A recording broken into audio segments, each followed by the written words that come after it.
మహాశివరాత్రి. అందుకే జన్మానికి ఒక శివరాత్రి అని పేరు వచ్చింది.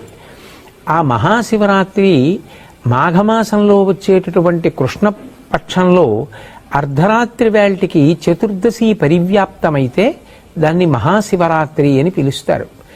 మనకి దక్షిణాయనం ఉత్తరాయణం రెండు ఆయనములు. ఇందులో శ్రావణ మాసంలో బహుళపక్షంలో వచ్చేటటువంటి అష్టమి తిథి నాటి అర్ధరాత్రి వేళ కరచరణాదులతో కృష్ణ పరమాత్మ ఆవిర్భవించారు.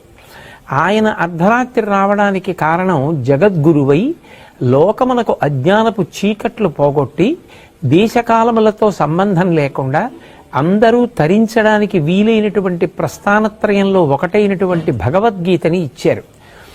మళ్ళీ అక్కడ నుంచి 6 నెలలు లెక్క పెడితే మాఘమాసం వస్తుంది. శ్రావణం నుంచి భాద్రపదం, ఆశ్వయుజమాసం, కార్తీకం, మార్గశీర్షం, పుష్యం, మాఘం. ఈ 6 నెలల్లో 6వదైనటువంటి మాఘమాసంలో వచ్చినటువంటి కృష్ణపక్ష చతుర్దశి అర్ధరాత్రి వేళ పరమశివుడు లింగాకారంగా ఆవిర్భవించాడు. అది ఎంత పెద్ద లింగము అంటే యజుర్వేదం దాని గురించి మాట్లాడింది.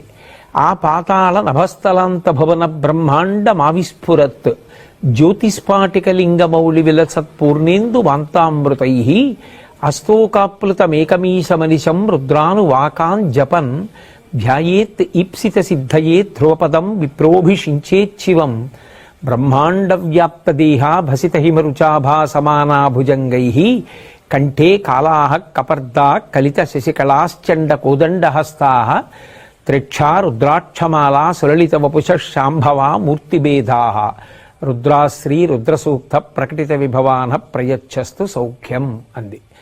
పాతాళం కన్నా కింద నుంచి పైన ఉన్నటువంటి అంతరిక్షం కన్నా ఇంకా పై వరకు ఒక జ్యోతిర్లింగము ఆవిర్భవించింది.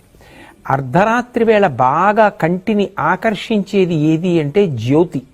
శ్రావణ మాసంలో అర్ధరాత్రి వేళ జ్యోతిస్వరూపుడై జగదాచార్యుడై కరచరణాదులతో కృష్ణ పరమాత్మ వచ్చారు.